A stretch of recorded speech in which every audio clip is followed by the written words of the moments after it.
The Young and the Restless Spoilers. Welcome back to our channel, Genoa City Fanatics.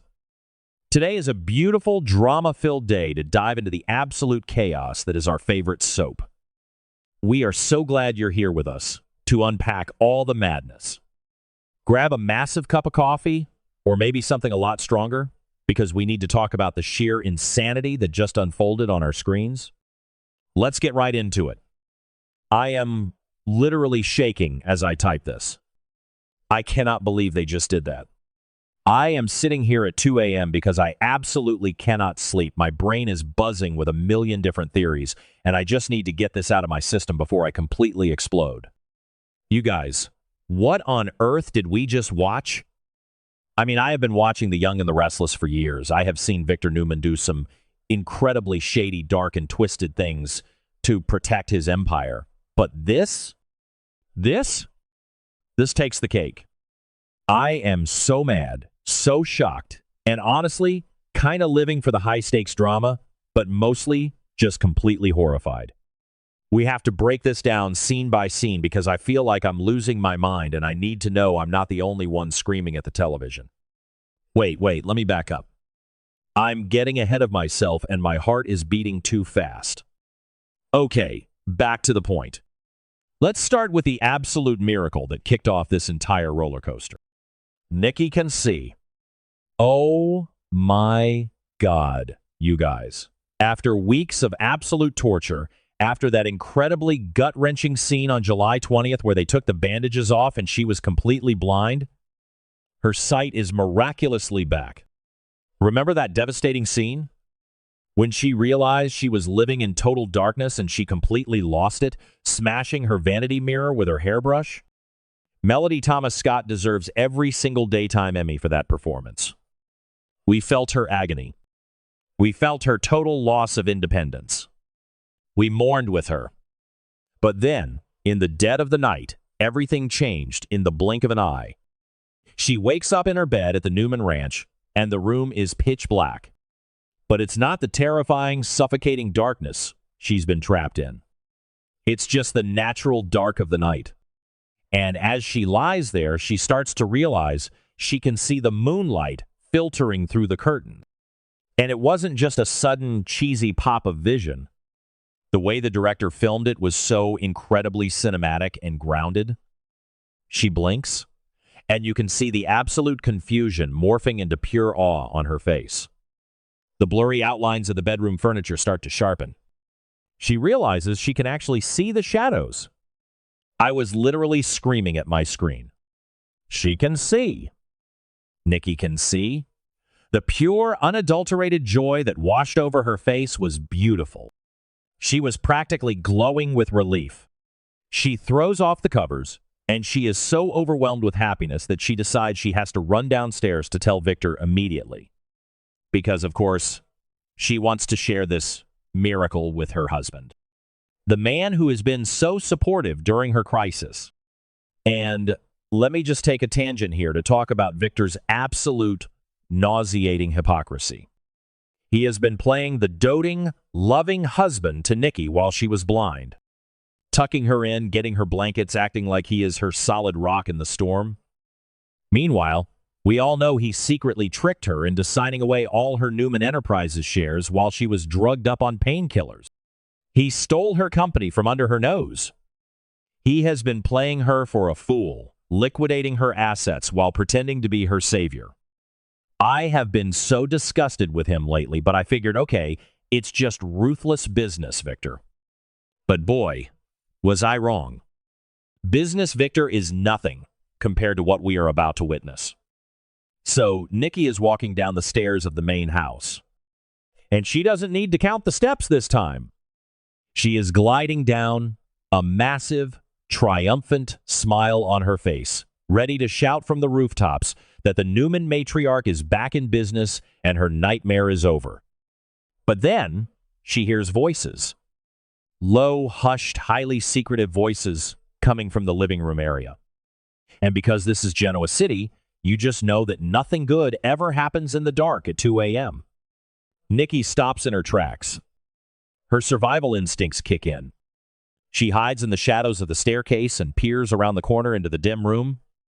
And what she sees literally made me gasp out loud and clutch my pearls. She sees Victor, standing there in his classic, intimidating power stance, illuminated by just a sliver of light. But who is he talking to? I was squinting at my screen, thinking maybe it's Adam? Maybe it's Michael Baldwin doing some late-night legal dirty work to clean up the Phyllis mess? Nope. It is Martin freaking Laurent. Yes, Martin Laurent. The actual psychopath? The absolute maniac who held Sharon and Phyllis hostage in that creepy clinic and tortured them. The guy whose twin brother Alan's books were found all over Dr. Markham's hideout. I am sorry, but what is Victor Newman doing in a secret meeting with Martin Laurent? I am completely losing my mind over this unholy alliance. Victor Newman, the great protector of his family, the man who constantly claims he only does questionable things to keep his loved ones safe, is standing in his own living room making back-alley deals with a known psychotic criminal. And it gets worse. It gets so much worse. Nikki is standing there holding her breath listening to this conversation unfold. And Victor's voice is just ice cold. He isn't being threatened by Martin. He isn't being blackmailed. He hired Martin. He is giving Martin direct, lethal orders. Victor looks this psychopath dead in the eye and tells him that he wants Jack Abbott dead. I need to repeat that because my brain is still struggling to process the sheer gravity of it. Victor wants Jack dead. Not financially ruined. Not embarrassed in the press. Not ousted from Jabot. He wants him in the ground. He literally said Jack needs to die as soon as possible. And I can't. Am I the only one who thinks this is entirely too far, even for the mustache? I know they have a legendary rivalry. I know they have hated each other for decades. Remember the Marco Anicelli storyline? Remember when Victor replaced Jack with a drug lord doppelganger and let him sleep with Phyllis? Yeah, didn't work then either, and it was deeply sick and twisted. But straight up ordering a mafia-style hit on Jack's life? While Jack is currently recovering at home from being brutally stabbed by Patty Williams? Victor has completely gone off the deep end. He is unhinged. But wait, because Victor didn't just order a hit on Jack. He had to make it as cruel and agonizing as possible. He told Martin to target Tracy. Sweet, innocent, moral compass, Tracy Abbott.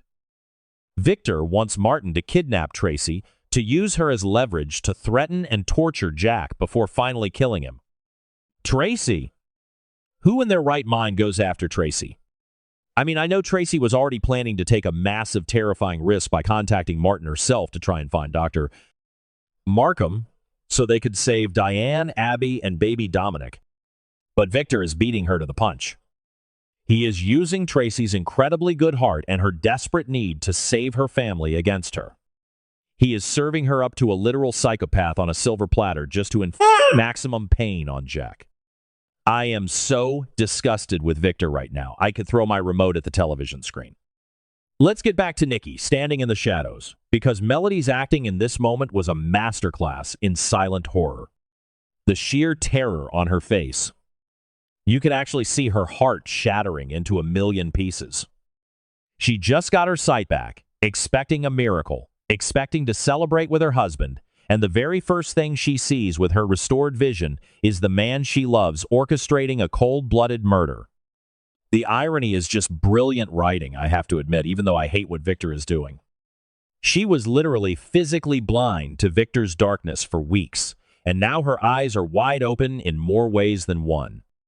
She physically stumbled back against the wall. She clamped her hand over her mouth so she wouldn't let out a scream. She knows, deep in her bones, that if Victor catches her, if he knows she can see and that she heard his murderous plot, he will lock her up, institutionalize her, or worse, to keep her quiet. So what does she do? She realizes in a split second that she has to warn Jack. She has to save Jack and Tracy from this monster. She loves Victor, yes, but she and Jack have a deep, profound history. They have loved each other, they have been married, they have supported each other through their darkest times. Nikki is not a murderer, and she will not let the father of her past children be slaughtered by her current husband. But she can't just walk out the front door and drive to the Abbott mansion. She has to pretend she is still blind. Oh my God. The acting potential for this is insane. Nikki Newman is going to have to fake being completely blind to her highly suspicious, manipulative genius husband while secretly plotting to take him down and save the Abbotts. I am so here for this trope. Can you imagine the unbearable tension? Victor waving a hand in front of her face, testing her, acting all sweet and concerned, while she stares blankly ahead, knowing full well he is a cold-blooded killer? It's giving me chills just thinking about the psychological warfare we are about to witness. And think about how this is going to ripple across the entire canvas of Genoa City. Jack is already severely paranoid, recovering at home with Diane, terrified that Dr. Markham is going to strike again. Diane is completely traumatized from her kidnapping and is losing her grip on reality. If Nikki manages to sneak a message to Jack, or somehow gets to the Abbott mansion and tells him that Victor is teaming up with Martin Laurent, Jack is going to completely lose his mind. The Abbotts are already dealing with Patty Williams and Markham kidnapping Abby and Dominic.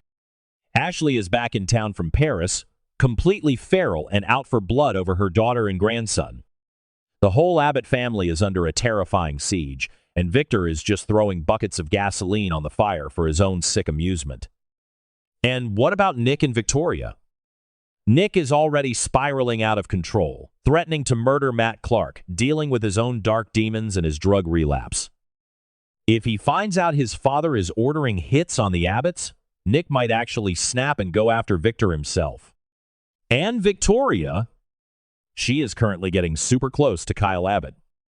They are sharing deep secrets, trauma bonding over Victor's horrible parenting, and sparking a legitimate romance. How is Victoria going to feel when she finds out her dad is actively trying to murder her new romantic interest's father?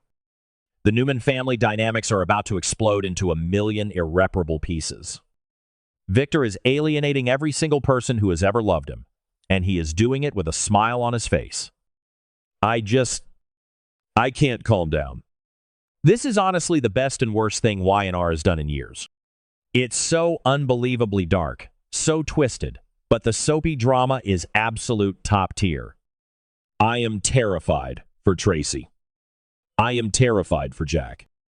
But mostly, I am actively rooting for Nikki to become the ultimate double agent. She needs to take Victor down. She needs to expose his crimes to the world.